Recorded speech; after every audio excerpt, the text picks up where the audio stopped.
అందరికీ నమస్కారం. శ్రీనివాస్ చెప్పే కథలకు మీ అందరికీ స్వాగతం.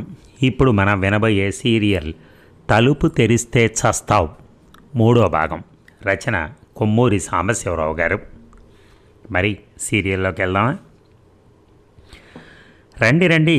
నమస్కారం యుగంధర్ గారు.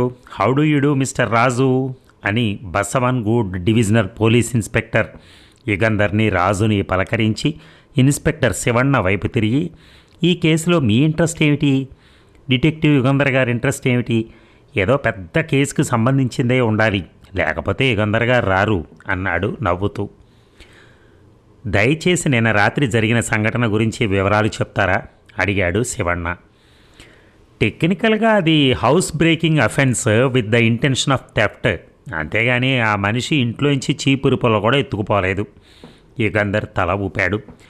బసవన్గూడ్లో బసవప్ప వీధిలో నెంబర్ 62 ఇంట్లో నారాయణ్ అనే ఆయన భార్య ఉంటున్నారు. నారాయణ్ ఒక మందుల కంపెనీ రిప్రజెంటేటివ్గా ఈ ఊళ్ళో పనిచేస్తున్నాడు. ఇక్కడికి వచ్చి 6 నెలలే అయింది. దాదాపు 30 ఏళ్ళు ఉంటాయి. వివాహమై 2 ఏళ్ళు అయింది. భార్య పేరు సుగుణ. ఆమెకు 22 ఏళ్ళు ఉంటాయి. వాళ్ళకు 6 నెలల పిల్ల. వాళ్ళు ఉన్న ఇంటికి చిన్న గేటు ఉంది. చుట్టూ తోట ఉంది. గేటు నుంచి గుమ్మం 10 గజాల దూరం. పెద్ద ఇల్లు కాదు, చిన్నది కాదు. 2 గదులు, వసారా, వంటగది, డాబా అంతే. రాత్రి 12 గంటల ప్రాంతాల నారాయణ భార్య కెవ్వున కేక పెట్టేసరికి ఆయన ఉలిక్కిపడి లేచాట. గదిలో బెడ్రూమ్ దీపం సన్నగా వెలుగుతోందట. ఎవరో పరిగెత్తటం చూసి ఆ మనిషిని తరుముతూ ముందు గదిలోకి వెళ్ళాట నారాయణ్. దొంగ ఆగి నారాయణ దగ్గరికి రాగానే గట్టిగా ఒక దెబ్బ వేసాట. నారాయణ్ కింద పడిపోయాడు. సుగుణ దొంగ దొంగ అని కేకలు పెట్టింది. పసిపిల్ల లేచి ఏడుస్తోందట. పక్క ఇళ్లలో వాళ్ళు వచ్చేలోగా దొంగ పారిపోయాడు చెప్పాడు డివిజనల్ ఇన్స్పెక్టర్. అసలు దొంగ ఇంట్లోకి ఎలా ప్రవేశించాడు అడిగాడు శివಣ್ణ. నీళ్ల గది పెంకుల మీద నుంచి డాబా మీదకి వెళ్ళాడు. మెట్ల తలుపు గడియ పెట్టలేదు. ఇంట్లోకి వెళ్ళగానే వాకిలి తలుపు గడియ తీసి తలుపు తెరిచిపెట్టుండాలి పారిపోవటానికి వీలుగా. ఆ ఇంట్లో వస్తువులు ఏమైనా మూటగట్టుకున్నాడా ఆ దొంగ? లేదు. పడక గదిలో ఉన్న వెండి చెంబు, వెండి గ్లాస్ కూడా ముట్టుకోలేదు. అలమరలో ఉన్న వెండి సామాన్లు అతన్ని ఆకర్షించలేదు. తిన్నగా ఆ దంపతులు పడుకున్న మంచం దగ్గరికి వెళ్ళుండాలి. మరి ఆ ఇల్లాలు కేక వేసిందన్నారు, ఎందుకు మెలకు వచ్చిందట? కాళ్ల మీది బట్ట తొలగిపోయిందట. చలి వల్ల అలవాటు వల్ల కప్పుకున్న దుప్పటి కాళ్ల మీదకి లాక్కునేందుకు ప్రయత్నించిందట. మంచం కోళ్ల దగ్గర ఎవరో ఒక అతను చేతిలో టార్చ్ లైట్ పట్టుకుని ఆ వెలుగులో ఆమె కాళ్లను పరీక్షిస్తున్నట్ట. వెంటనే ఆమె కెవ్వున కేక పెట్టిందట. ఆ దొంగ ఎవరైంది తెలుసుకునేందుకు సూచనలు ఏమైనా కనిపించాయా అడిగాడు యుగంధర్. పారిపోయే తొందరలో అతను టార్చ్ కింద పడేశాడు. ఇదిగో అంటూ బల్ల సొరుగులోంచి ఇన్స్పెక్టర్ టార్చ్ తీశాడు. దీని మీద స్పష్టంగా దొంగ కుడి చేతిచ్చి వేలిముద్రలు కనిపించాయి. ఇవిగో వేలిముద్రల ఫోటోలు.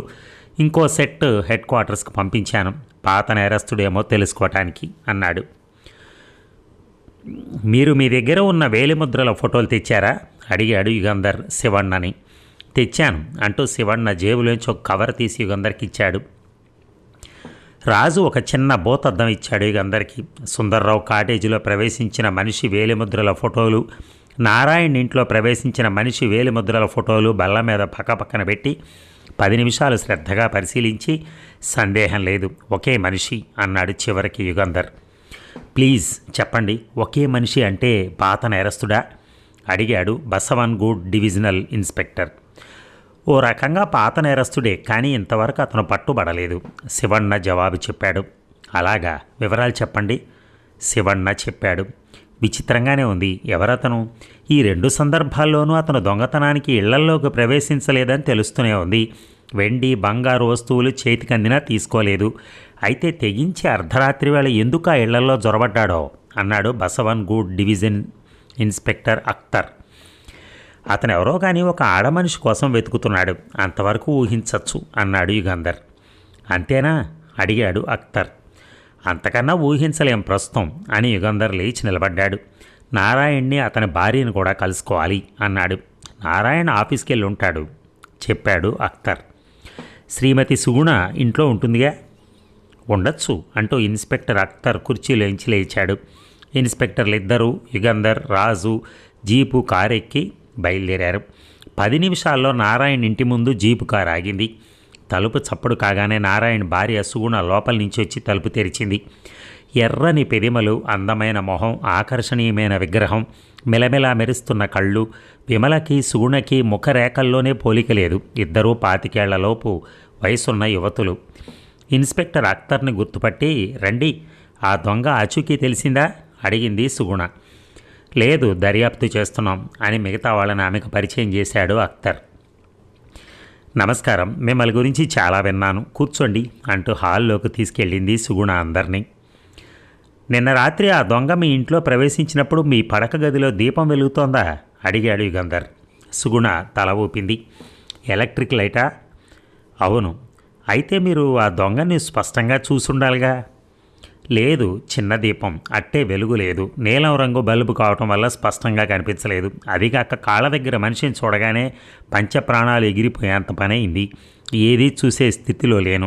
కెవ్వున కేక పెట్టాను అని నవ్వుతూ, నిజానికి కళ్ళు కూడా గట్టిగా మూసుకున్నాను అంది. అందరూ నవ్వారు. మీరు చూసినప్పుడు అతను టార్చ్ వెలిగించి మీ కాళ్ళు పరీక్ష చేస్తున్నాడా? అవును. ఒక చేత్తో మీ కాలు పట్టుకున్నాడా అడిగాడు యుగంధర్.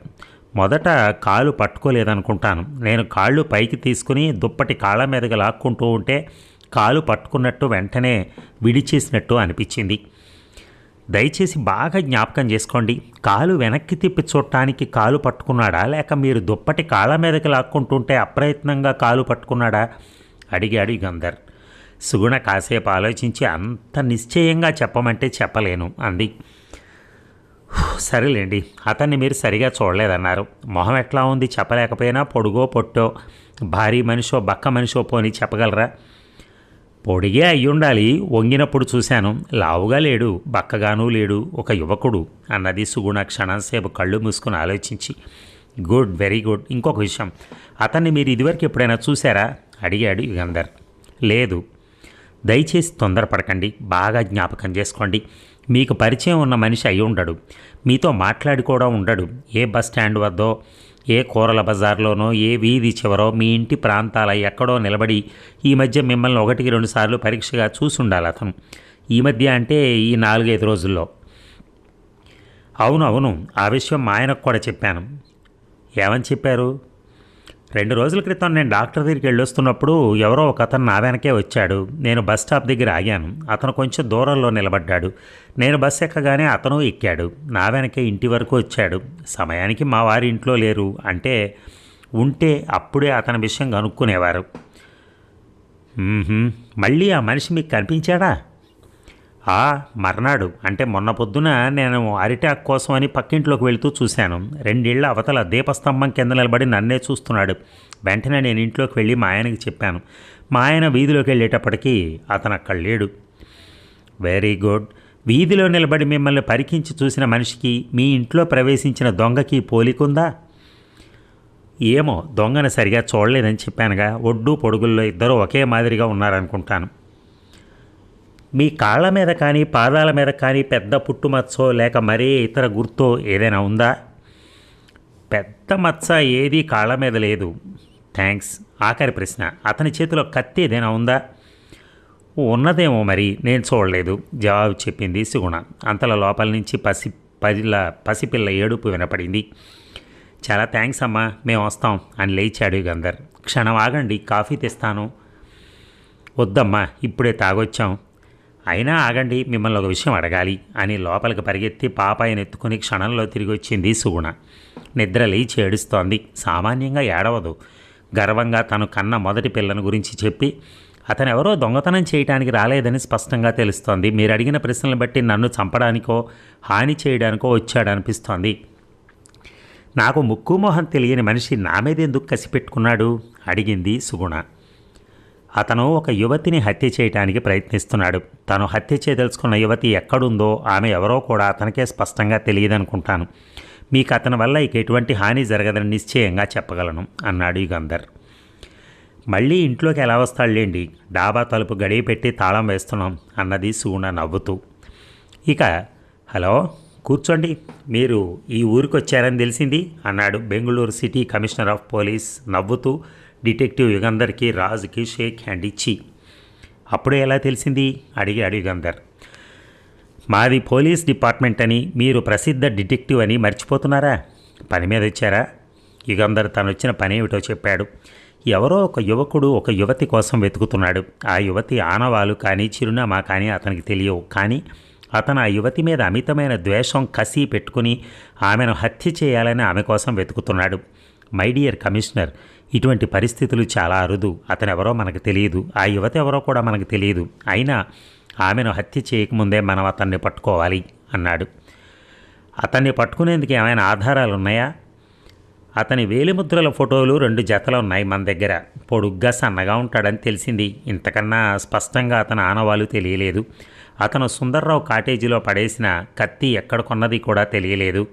నారాయణ్ ఇంట్లో వదిలిపెట్టిన టార్చ్ ద్వారా కూడా అతని ఆచూకీ తెలియదనుకుంటాను. మరి ఆ యువతి గురించి?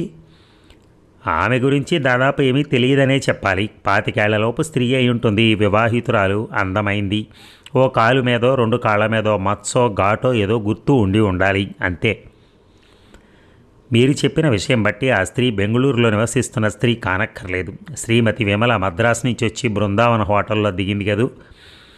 అదే నన్ను తికమెక పెడుతున్న సందేహం. ఆమె ఏ ఊళ్ళో ఉన్నది అతనికి తెలియకపోతే ఆమె కోసం వెతకటం ఎలా ప్రారంభించగలడు? బెంగళూరులోనే వెతకటం ఎందుకు ప్రారంభించాడు? ఆలోచించాలి అన్నాడు యుగంధర్. ఆల్ రైట్, కాలు మీద మచ్చ ఉన్న ఆ యువతిని హత్య చేయకుండా ఆపటానికి మనం తీసుకోవాల్సిన తక్షణ చర్యలేమిటి అడిగాడు కమిషనర్. ఒక్కటే, ప్రకటన చేయటం, జాగ్రత్తగా ఉండమని హెచ్చరించటం. గుడ్ గాడ్, ఊళ్ళో ఉన్న ఆడవాళ్ళందరూ బెదిరిపోరు. హత్య జరగడం కంటే అది మేలనుకుంటాను అన్నాడు. అంతకన్నా సులువైన మార్గం లేదంటారా? లేదు, కాళ్ల మీద మచ్చలు ఉన్న స్త్రీలంతా వెంటనే పోలీసు రక్షణ కోరమని ప్రకటించాలి. అలా ప్రకటిస్తే ఎవరైనా వస్తారా? అందులో ఆడవాళ్ళు అన్నాడు. చాలామంది రారు, నిజమే. పోనీ ఐజీతోనూ హోమ్ మినిస్టర్తోనూ సంప్రదించాలి. యుగంధర్ నవ్వి, మీ ఇష్టం, ఏం చేయాలో ఎలా చేయాలో మీరే ఆలోచించండి, నేను వస్తాను అని ఒక అడుగు వేసి, అన్నట్టు ఇంకో విషయం, ఓ చిన్న సహాయం చేయాలి అన్నాడు. చెప్పండి. ఫిబ్రవరి 14వ తేదీ బృందావన్ హోటల్లో బస చేసిన వాళ్ళ పేర్లు, చిరునామాలు ఇవిగో, వాళ్ళని గురించి వాకప్ చేయించండి అని రాజు ఇచ్చిన జాబితా కమిషనర్కి ఇచ్చాడు యుగంధర్. అలాగే, వెంటనే ఆ ఏర్పాటు చేస్తానన్నాడు కమిషనర్. ఇక రాత్రి 9 గంటలైంది. డిటెక్టివ్ యుగంధర్ దీర్ఘంగా ఆలోచిస్తూ పచారులు చేస్తున్నాడు. బల్ల మీద యాస్ట్రే సిగరెట్ పీకలతో నిండిపోయింది. చేతిలో ఉన్న సిగరెట్ పడేయటానికి యాస్ట్రే చూసి విసుగ్గా కింద పడేసి బూటు కాలుతో నలిపేసి బెల్ నొక్కాడు. కుర్రాడు రాగానే యాస్ట్రే తీసుకెళ్లి శుభ్రం చేసి తీసుకురమ్మని చెప్పి మళ్ళీ పచారులు చేయటం ప్రారంభించాడు. కుర్రాడు యాస్ట్రే తెచ్చి బల్ల మీద పెట్టి వెళ్ళిపోతూ ఉండగా, మాట, నీ పేరేమిటి అడిగాడు యుగంధర్ అతన్ని. శరభన్న సార్. నెల రోజుల కిందట ఈ కాటేజీలలో ఒక దాంట్లో దొంగపడ్డాట, నీకు జ్ఞాపకం ఉందా? ఉంది సార్. నువ్వు అప్పుడు అక్కడ ఎక్కడున్నావు? నువ్వు కాటేజీల దగ్గరలో లేను సార్, మెయిన్ బిల్డింగ్లో ఉన్నాను. దొంగపడ్డాడని గొడవ చేస్తుంటే నువ్వు కాటేజీల దగ్గరికి వెళ్ళావా? వెళ్ళాను సార్. అంటే మిగతా కాటేజీల్లో ఉన్నవాళ్ళు ఎవరూ లేచి రాలేదా? లేదు సార్, అంత గొడవ జరగలేదు. గొడవ జరగకే పోలీసులు కూడా వచ్చారటగా? పోలీసులు కూడా గొడవ చేయలేదు సార్. ఫిబ్రవరి 14వ తేదీ సుందర్రావు అనే ఆయన భార్యతో బీ కాటేజీలో బస చేశాడు, జ్ఞాపకం ఉందా?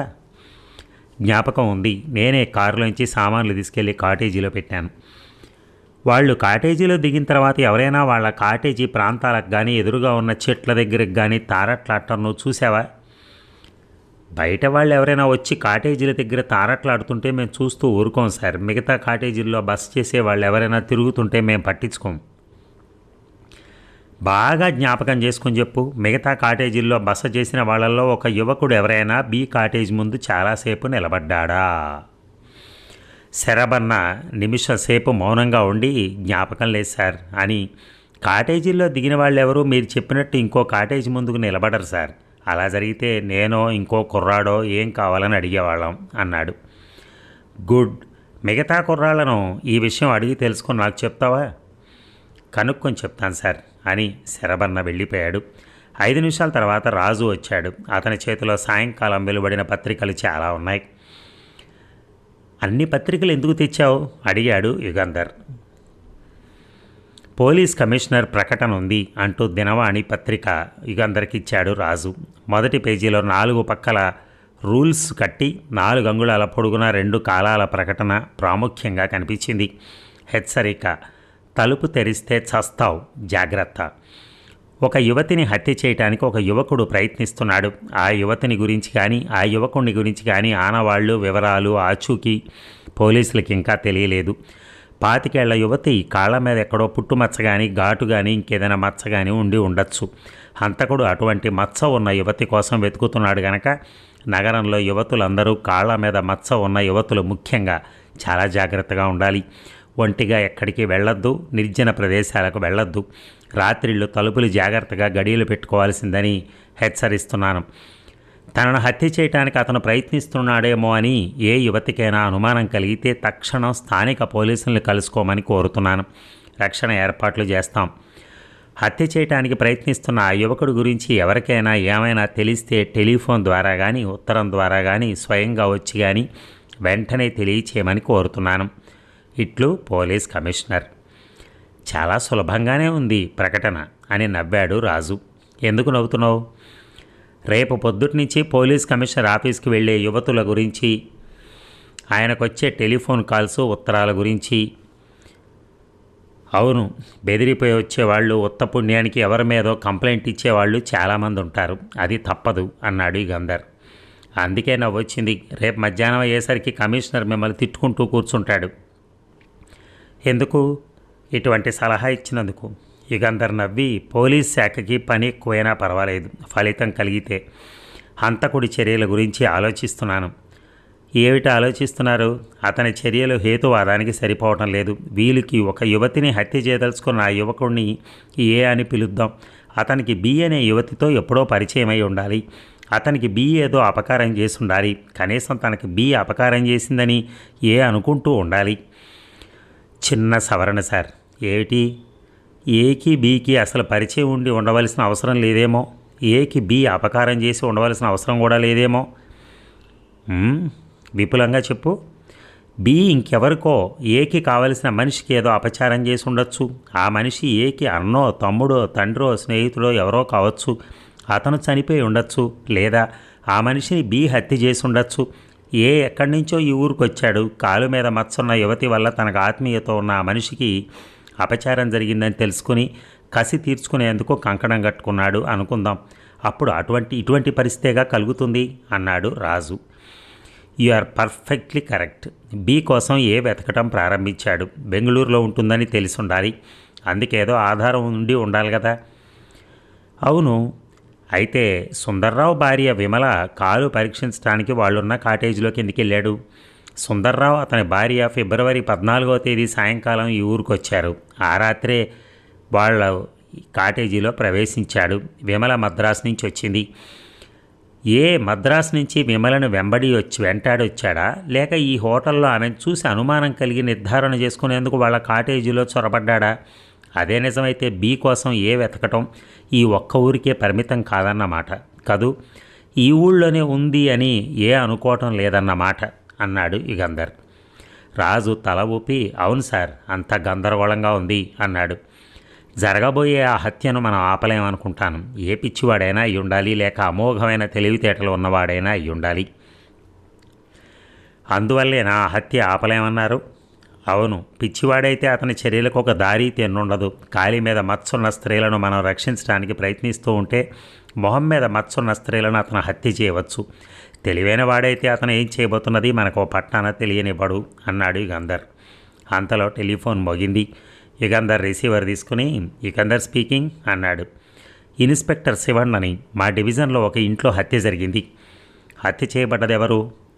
ఆదుర్దాగా అడిగాడు యుగంధర్. ఒక యువతి. ఆమె కాలి మీద మచ్చ ఉందా?